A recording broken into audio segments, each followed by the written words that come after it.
2015 წლის 1 მარტიდან საქართველოში რეგისტრირებული ყველა კატეგორიის ავტოსატრანსპორტო საშუალება პერიოდულ ტესტირებას დაექვემდებარება. ავტომობილების ტექნათვალიერება მძღოლებისთვის წელიწადში სავარაუდოდ 50 ლარი ეღირება.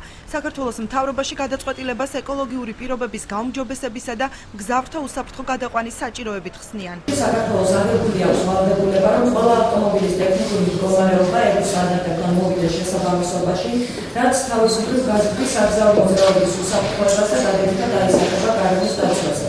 გარდა ამისა, შესაბამისი მოთხოვნების დაკმაყოფილების შემთხვევაში საქართველოში რეგისტრირებული ყველა ავტოსატრანსპორტო საშუალება შეუერთებლად შეძლებს, რომ საერთაშორისო საგზაო მოძრაობაში ჩაერთოს.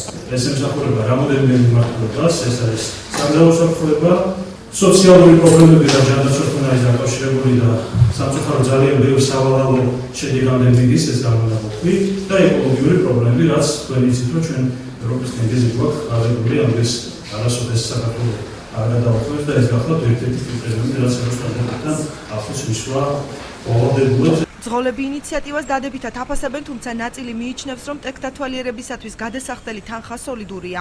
მივესალმებით ჩვენ ტეხასმოთ, იმიტომ რომ ბევრი მაშინები ისეთები დადიან, გენაცვალე რომ ჩაჯდომაც კი შეგეზარება. ამიტომ გამონაბოლი შემოწმდება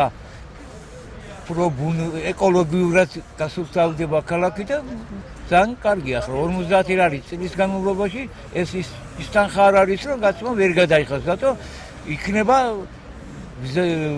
უსაფრთხოება დაცული. ძვირი იქნება ალბათ, ხალხს გაუჭირდება მაგის აღება. ალბათ საჭიროც არის რაღაც შემთხვევაში. საკმაოდ მოძველებული მანქანები დადის ქალაქში და ჯობია რომ შემოვიდეს ეს კანონი და ცოტა განდვირთვა იყოს ქალაქში. სატრანსპორტო საშუალებების ტექნიკურ მხარეს რეგიონში ავტოსატრანსპორტო საშუალებების ინსპექტირების ორგანო 12 კრიტერიუმის მიხედვით ამოწმებს. განსაკუთრებული აქცენტი მუხრუჭის, გამონაბოლქვის, საჭის მართვის სისტემაზე კეთდება. სამსახურში ადასტურებენ, რომ შემოწმების მიუხედავად ურჩი მძღოლები და შესაბამისად პრობლემები არსებობს. სატრანსპორტო საშუალებას უმოწოდება სავალი ნაწილი და მდგომარეობაშია. შემდეგ გამონაბოლქვი ჰაერის შეჭარბის კოეფიციენტი რაც რამდენს წარმოადგენს.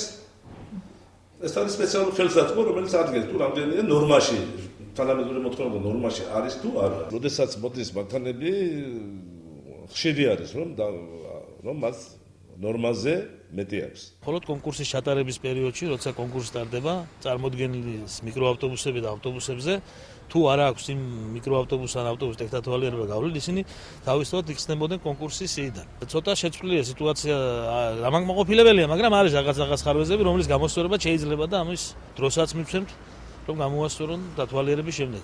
აჭარის გარემოს დაცვის სააგენტოში აცხადებენ, რომ ავტოტრანსპორტის გამონაბოლქვით მიყენებული ზარალი ცალკე არ აღირიცხება, თუმცა რეგიონში ნახშირორჟანგის ოდენობა წინა წლებთან შედარებით გაუმჯობესებულად მიიჩნევენ. გარემოს დაცვის სამინისტროსა და მერიაში აცხადებენ, რომ მეტი ეფექტურობისათვის საწვავის ხარისხიც უნდა გაკონტროლდეს. ატმოსფერულ ჰაერში მავნე ნივთიერებათა კონცენტრაციები შემცირდება და ფაქტიურად დამყარდება კონტროლი მოძნაობის წყაროებზე. თუ საწვავი არის დაბალი ოქტანობის შემადგენლობის, ემისიების რაოდენობა მეტია, აქედან გამომდინარე პარალელურად უნდა განხორციელდეს როგორც კვლევები, სადიაგნოსტიკო შემოწმება გამონაბოლქვ აირებზე, ასევე საწვავთან დაკავშირებითაც ძალზე მნიშვნელოვანია. ბოლოდროინდელი სტატისტიკით საქართველოში 900.000-მდე მსუბუქი ავტომანქანაა რეგისტრირებული. საქართველოს მთავრობაში ამბობენ, რომ თუკი მანქანა ტექნიკურად გამართული იქნება, გამოშვების წელს ყურადღება არ მიექცევა.